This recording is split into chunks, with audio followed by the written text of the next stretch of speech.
Compounds. Solids, liquids and gases. Natasha Woodhead for Unit 5's Learn Direct. Today's 29th of the 5th, 2025.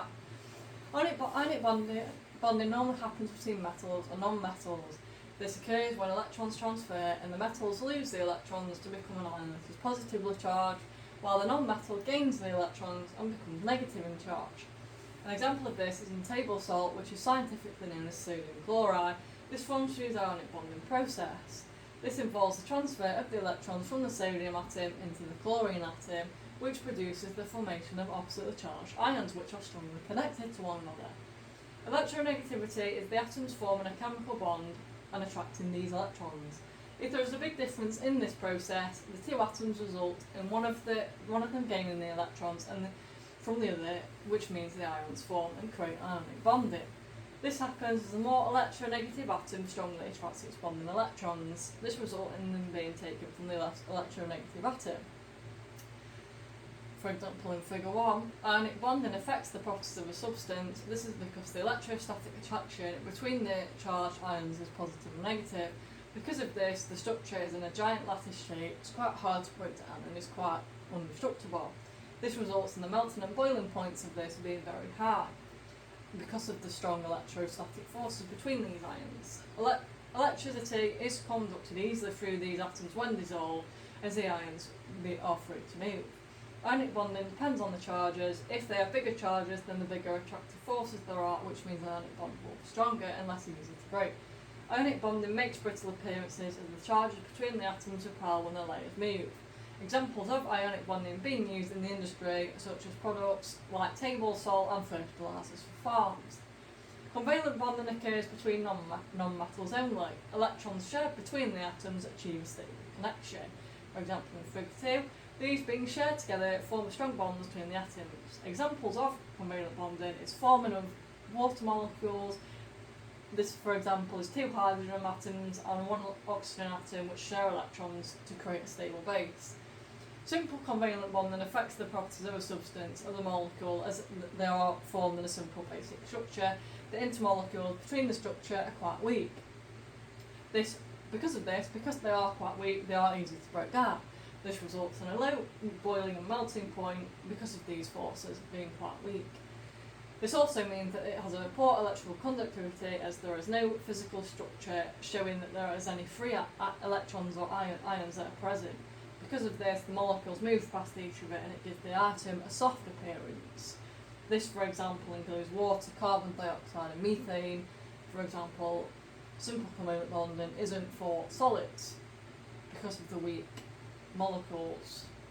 Dative covalent bonding is a type of covalent bond with shared electrons, and these both come from the same atom, for example in Figure 4, as shown there. The atom that gives away the electron is known as the donor, and the atom accepting is the acceptor. Electronegativity influences covalent bonding by the electrons being shared between each atom. Electronegativity between atoms is the covalent bond that equals a polar covalent bond. This results in the electronegative atom attracting shared electrons. A negative charge is created as well. Positive charge is created. Giant covalent bonding is placed in a giant lattice form, for example, in the industry as diamonds. The structure of this bonding is formed by a network of atoms which have strong covalent bonds, for example in Figure 5. Because of this, these bonds are quite strong, it means the melting and boiling points are very high. Diamond, however, doesn't have electrical conductivity, however graphite does, as graphite has delocalized electrons. Diamond's hardness is obviously very hard, however graphite is very soft because the layers slide over each other.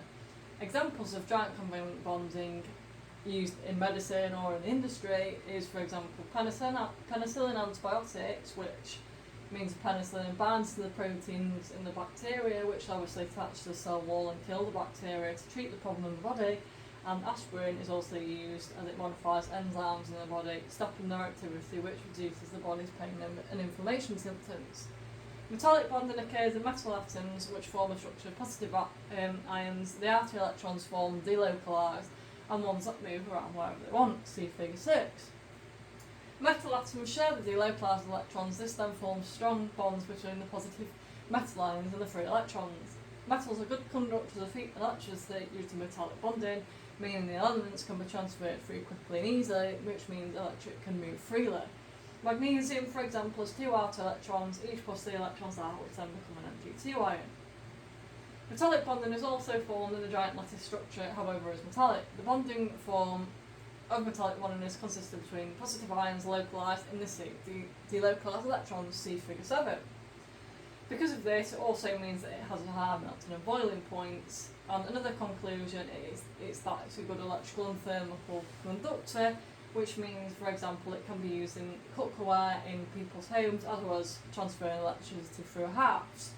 It also means that it has malleable and ductile appearances, as the layers can slide over each other without breaking easily, as seen again in figure 7.